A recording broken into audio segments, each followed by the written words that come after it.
Hello student, मैं एकता सिंह आप सभी का ज्ञान चैतन्य चैनल में बहुत बहुत स्वागत करती हूँ। तो आज के इस टॉपिक में हम सल्तनत कालीन अमीर वर्ग को हम यहाँ पर देखेंगे। तो चलिए शुरू करते हैं। उमरा यानी कि अमीर का बहुवचन। उमरा यानी कि अमीरों का बहुवचन। राज्य के आधार स्तंभित हुआ करते थे। ये क्या हुआ करते थे? ये आधार स्तंभ हुआ करते थे।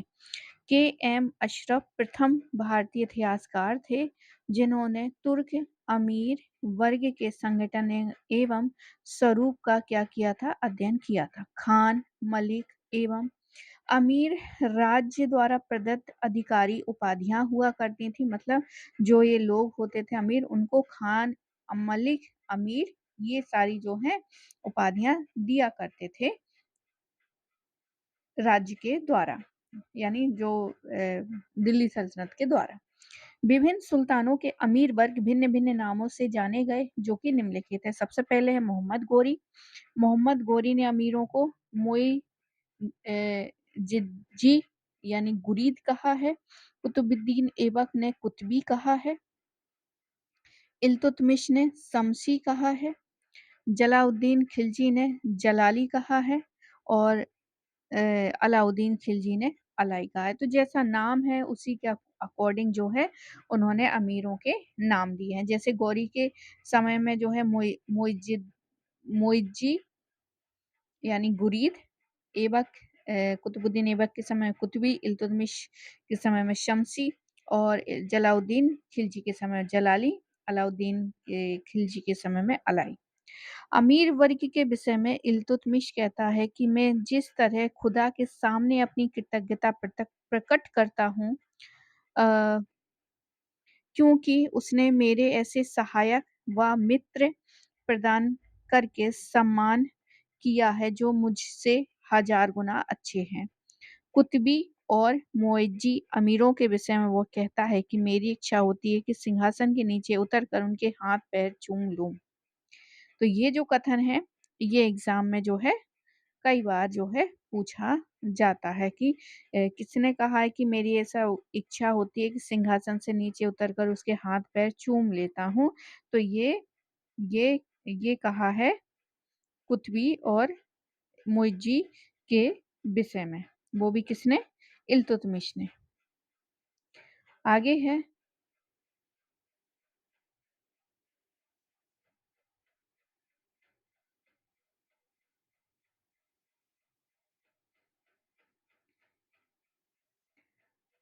है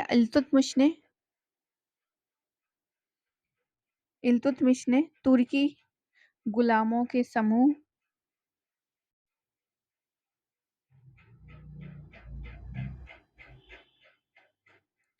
इल्तुतमिश ने तुर्की गुलामों के समूह चालीसा का गठन किया था और जिसे बर्नी ने इल्तुतमिश के 40 अमीरों की संज्ञा दी थी। तो इल्तुतमिश ने 40 अमीरों के समूह बनाया था और बर्नी ने इल्तुतमिश के 40 अमीरों की संज्ञा दी थी। मंगोल अपने बादशाहों को खान कहा करते थे। तो मंगोल जो है वो अपने बादशाहों को क्या कहा करते थे? खान कहा करते थे, कुआन कहते थे। सर्वप्रथम इल्तुतमिश ने अपने गुलाम अमीर को खान का ओहदा दिया था। तो जो खान है वो कहने का जो सर्वप्रथम है वो इल्तुतमिश ने ही स्टार्ट किया था। इल्तुतमिश के दरबार में महमूद गजनवी एवं संजर के दरबार में टक्कर लेता था। उसके 40 गुलाम खान बने थे। तो 40 गुलाम जो है वो खान बने थे इल्तुतमिश के समय में।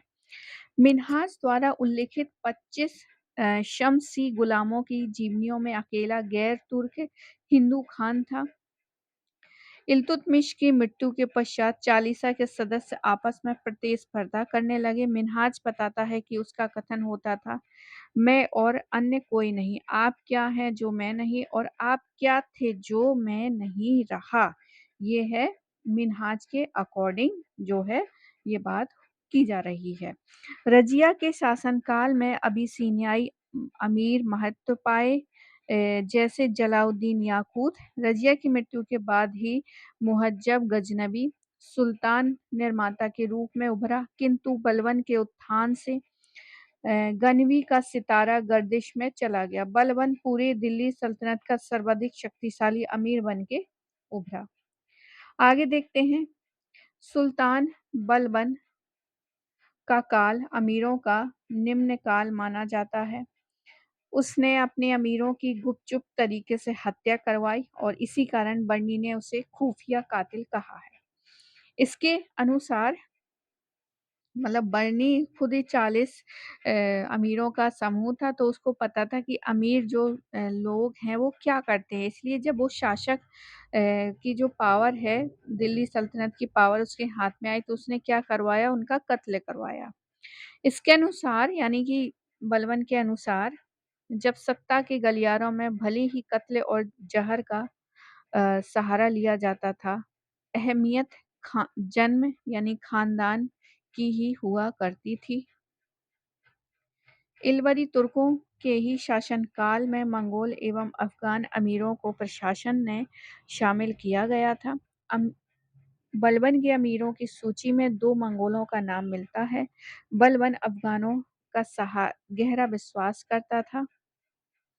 उसकी सेना में 30,000 अफगान सैनिक थे और उसने अफगानों को नवनिर्मित जलाली दुर्ग प्रदान किया था। अलाउद्दीन खिलजी के शासन में शीर्ष अमीरों की संख्या 48 थी और 7 उसके संगी संबंधी हुआ करते थे। अलाउद्दीन ने अपने अमीर जो हैं 3 शर्तें लगाई थी। अब ये जो शर्तें हैं वो यूजीसी नेट में पूछी गई हैं। सबसे पहले है सुल्तान अमीर के धन का अधिकारी होगा। कोई भी विवाह सुल्तान की आज्ञा के बिना संपन्न नहीं होगा। अमीरों के बाद उसके पुत्र सुल्तान के दास होंगे।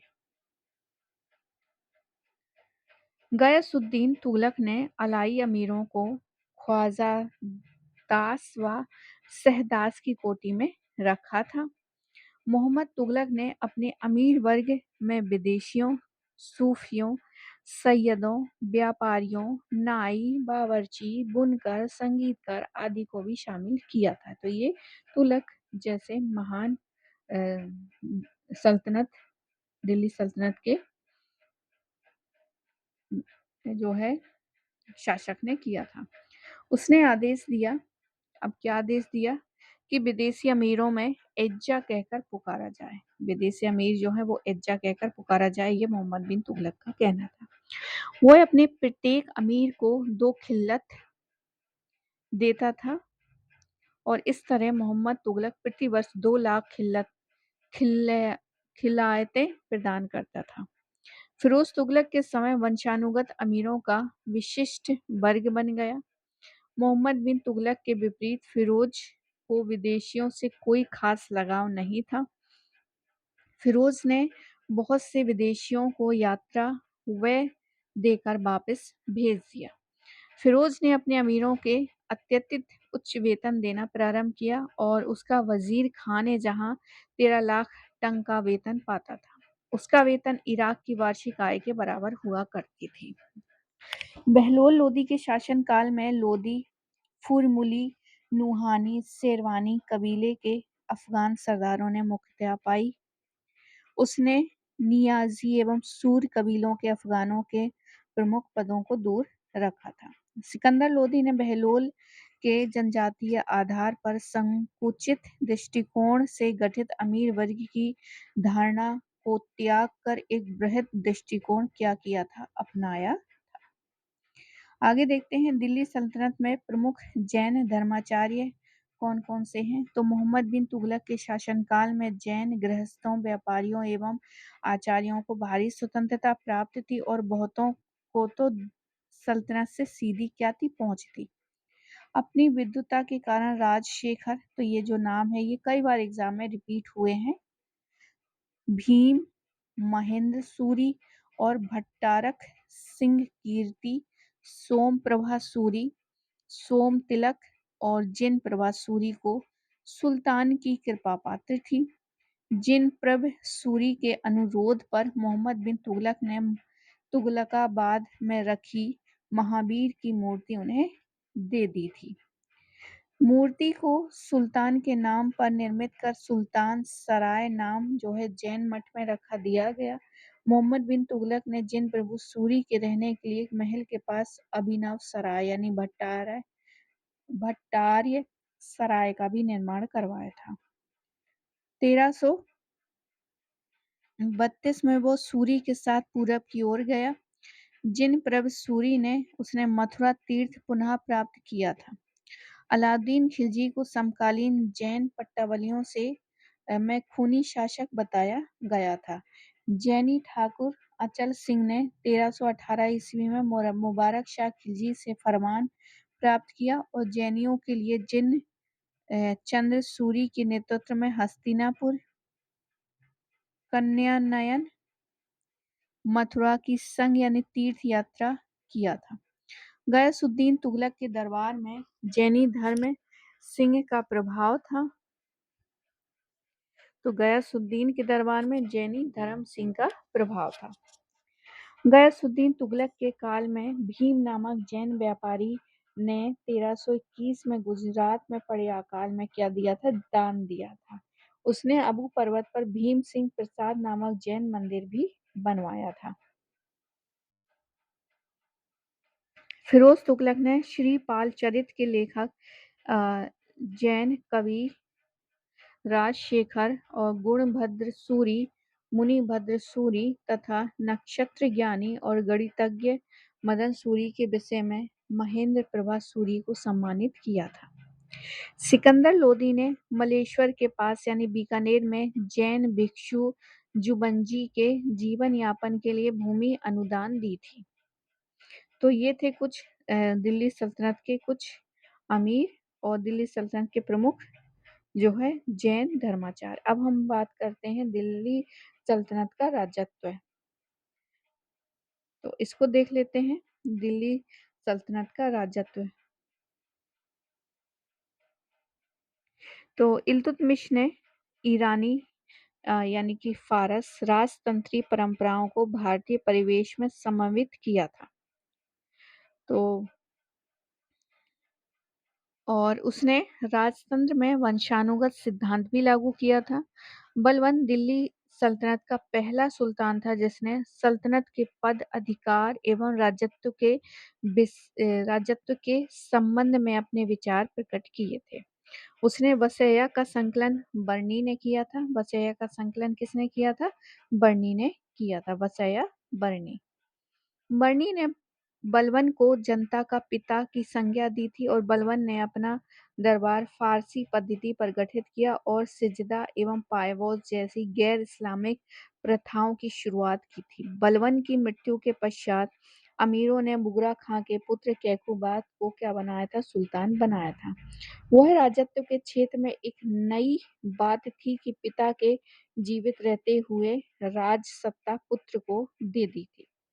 तो याद रखिए यहाँ से भी जो है क्वेश्चन कई बार एग्जाम में बनता है कि बलबन की मृत्यु के बाद अमीरों ने बुगरा खां के पुत्र कैकुबाद को सुल्तान बनाया था और यह राजत्व के क्षेत्र में एक बहुत ही बड़ी बात थी कि बलबन की जब मृत्यु होती उसके बाद अमीर ही जो है बुगरा खां के पुत्र कैकुबाद को सुल्तान बनाया था। यानी कि पिता के जीवित रहते राज सत्ता किसको दे दी थी? राजपुत्र को दे दी थी। जलाउद्दीन ने राजत्व जो है उदारतावाद पर आधारित था। उसमें बलबन ने राज सिंहासन पर बैठने से इनकार करते हुए वह अमीरों से कहा कि तुम जानते हो कि मेरे पूर्वजों में से कोई भी शासक नहीं रहा जिसने राजत्व का अभिमान या गौरव मुझे विरासत में मिले।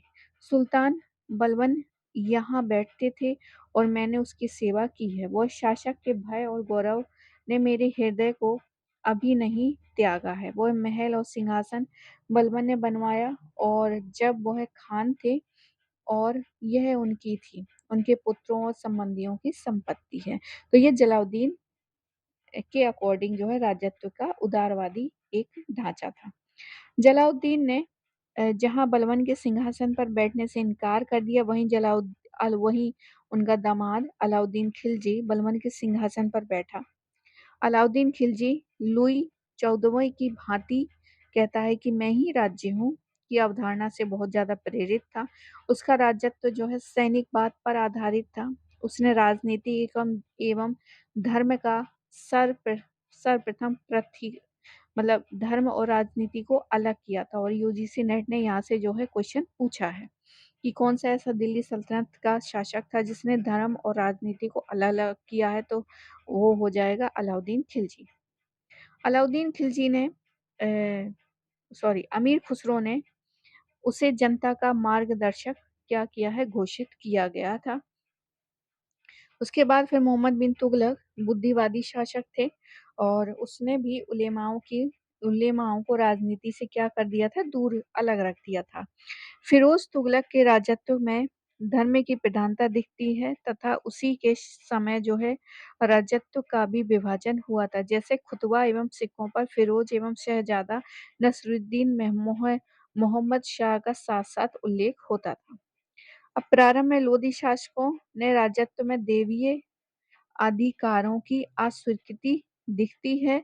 उनका राजत्व केवल अफगान सरदारों की समानता एवं भ्रातृत्व भाव पर क्या था, आधारित था।